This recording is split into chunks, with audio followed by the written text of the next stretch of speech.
알아두면 유익한 지식백과. 위염. 위장점막에 염증이 생긴 상태.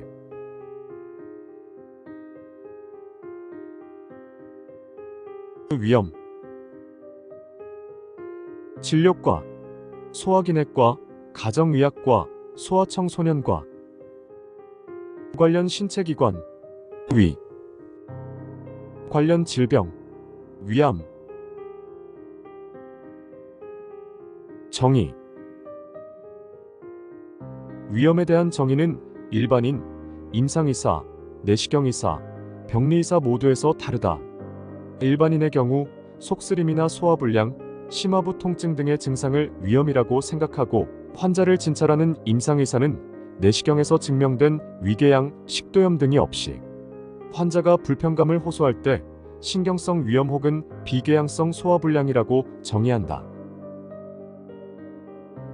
위내시경 검사를 직접 시행하는 내시경 의사는 내시경 검사 상 몇 가지의 특징적인 징후를 보이는 경우를 위염이라고 진단하는데, 내시경적 위염의 분류 체계는 매우 복잡하며 실제로 증상과는 연관성이 크게 없는 경우가 많기 때문에 일반 환자에게 질병에 대한 설명을 하는 것도 어렵다.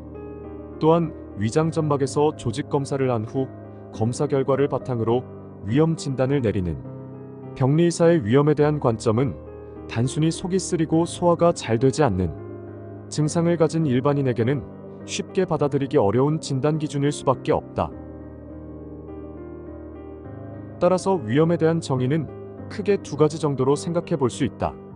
하나는 내시경에서 위궤양, 식도염 등의 징후가 나타나지 않는 소화불량 증상들을 모두 일컫는 비궤양성 소화불량이며, 또 하나는 위내시경에서 육안으로 관찰되는 징후가 나타나고 위장 조직의 점막에서 염증세포가 발견되며 그 원인을 규명한 경우이다. 이 중에서 의학적인 정의로는 후자가 더 적절하므로 여기에서는 위염을 위내시경 또는 위장점막에서 염증이 증명된 상태라고 정의한다. 원인. 위의 염증을 일으키는 원인은 매우 다양하다. 일반적으로는 많이 먹거나 급하게 먹는 경우, 또는 특정 음식, 특히 매우 매운 음식 등을 먹었을 때 위장에 염증이 유발될 수 있으며, 헬리코박터 파일로리 헬리코박터균의 감염에 의해서 또는 진통제, 소염제, 아스피린 등의 약물에 의해서도 위염이 발생할 수 있다. 또한 심한 정신적 스트레스, 흡연, 음주 등도 위염을 일으키는 것으로 알려져 있다. 위염은 크게 급성 위염과 만성 위염의 두 가지 형태로 나누어 볼 수 있다. 급성 위염은 헬리코박터균에 처음 감염되었을 때 또는 그 외의 세균, 바이러스, 기생충, 진균 등에 감염되었을 경우 발생할 수 있다. 심한 화상을 입거나 뇌를 다친 경우에도 스트레스에 의해 급성 위염이 나타날 수 있으며, 알코올이나 약물에 의해 위장의 염증이 유발되기도 한다. 주로 복통, 소화불량, 트림, 구토 등의 증상과 관련 있는 위염은 이러한 원인으로 유발되는 급성 위염인 경우가 많다. 만성 위염은 여러 염증의 원인이 지속적으로 작용할 때 나타나는 증상이며, 이 경우 위장점막에 파고드는 염증세포의 종류가 급성 위염과 다르다. 또한 위장점막 분비선의 변화를 동반한다는 점 역시 급성 위염과 구별된다. 만성 위염의 대표적 원인으로는 헬리코박터균 감염, 약물, 흡연, 만성적인 알코올 섭취, 불규칙한 식사 습관에 의한 담즙 역류, 위절 제술 등을 들 수 있다. 증상. 내시경 검사 상 관찰되는 위장점막의 염증은 아무런 증상이 없는 사람에서부터 심한 복통, 체중 감소까지 매우 다양하게 나타날 수 있다. 일반적으로 위장점막에는 감각신경이 발달되어 있지 않으므로 심한 염증이 생겨도 이로 인한 직접적인 증상을 느끼지 못할 수 있다. 소화불량, 위장 부근의 불편감, 심화부 통증, 복부 팽만감, 식욕부진, 트림, 구토, 오심, 열감 등의 증상이 나타날 수 있으며, 위내시경에서 소화성 궤양이 없음에도 이러한 증상이 나타나는 경우를 비궤양성 소화불량이라고 한다. 진단, 검사. 대개 아무런 증상이 없는 경우의 위염은 위암을 선별하기 위한 검사에서 우연히 발견되며, 이렇게 우연히 발견된 위염 중 만성 위염은 대부분 치료의 대상이 되지 않는다.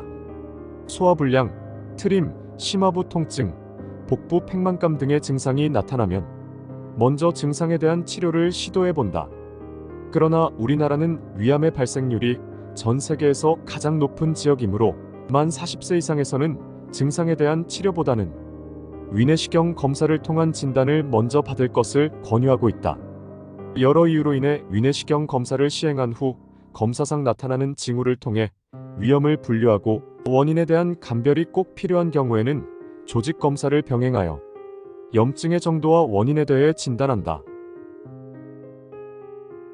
위의 문장을 통해 알 수 있듯이 위염을 진단하기 위해서는 위내시경 검사를 시행해야 한다.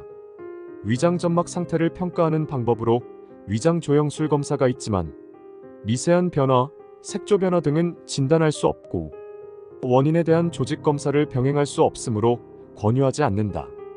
위내시경 검사는 카메라 렌즈가 달린 내시경을 삽입하여 위장 점막에 나타난 색조 변화, 표면의 결절성 변화, 점막하 혈관의 투영도를 관찰하고 위점막이 얕게 벗겨지는 미란 등이 있는지 확인하는 검사법이며 8시간 이상 금식한 후 입을 통해 내시경을 넣는다. 위내시경 검사를 시행하면 대개 만성적인 변화인지 급성적인 변화인지를 감별할 수 있으므로 원인에 대한 조직 검사를 병행하지 않아도 되는 경우가 많다. 그러나 만성적인 변화가 심해져 다른 질환과의 감별이 어렵거나 특정한 양상의 위험이 아닌 경우에는 반드시 조직 검사가 병행되어야 한다. 위내시경 검사는 검사 과정이 고통스럽다는 단점이 있어 수면 내시경이나 코를 통해 얇은 내시경을 삽입하는 비강 내시경을 시행하기도 한다. 치료. 위염의 치료는 원인과 염증의 정도에 따라 다르다. 증상이 없는 급성 위염과 만성 위염은 대개 치료의 대상이 되지 않는다. 위산 억제제, 위장 점막 보호제가 주로 투여되며 흡연, 음주, 카페인, 자극적인 음식 등은 위염의 증상을 악화시키므로 금하는 것이 좋다. 급성 위염과 만성 위염의 원인인 헬리코박터균에 대해서는 임상의사에 따라 치료를 적극적으로 권유하는 그룹과 그렇지 않은 그룹으로 나뉘는데, 대규모 연구에서 헬리코박터균에 대한 치료가 주관적인 증상 호전에 별로 효과가 없는 것으로 보고되었다. 따라서 우리나라에서는 위염에 대한 증상 치료로 헬리코박터균 치료는 권하지 않고 있으며 보험 적용도 되지 않는 실정이다. 증상 완화에는 크게 영향을 미치지 못하지만 위암에서도 헬리코박터균을 치료하는 경우가 있는데, 위암의 가족력이 있는 경우, 위암 수술 후에도 헬리코박터 연관성 위염이 여전히 있는 경우, 아스피린이나 진통제에 의해 심한 출혈성의 병리적 증상이 있었던 경우에는 헬리코박터균 치료를 적극적으로 권하고 있다. 경과 합병증. 급성 위염의 경우에는 출혈, 통증에 대한 조절과 함께 원인에 대한 치료를 하면 후유증 없이 회복된다. 다만 출혈이 심한 경우에는 국소적인 지혈술이나 혈관 색전술이라는 다소 어려운 치료 방법이 동원되는 경우가 있다. 만성 위염의 경우에는 발병 원인에 관계없이 위장 점막에 이미 병적인 변화가 진행되고 있는 상황이므로 원래대로 되돌리기 어렵다. 만성 위염으로 진단된 경우에는 정기적인 위내시경 검사를 통해 위염의 정도가 변하는지 추적 검사를 해야 한다. 추적 검사가 필요한 이유는 만성 위염의 일부에서 위선암의 발생률이 높아지기 때문이다.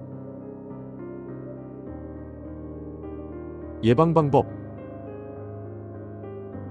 음주, 흡연, 진통소염제 남용 등은 반드시 교정해야 하며, 고혈압이나 당뇨병의 합병증을 막기 위해 아스피린을 먹는 경우에 위험이 발생하면 담당 의사와 상의하여 복용하는 약물을 바꾸는 것을 고려해 보아야 한다.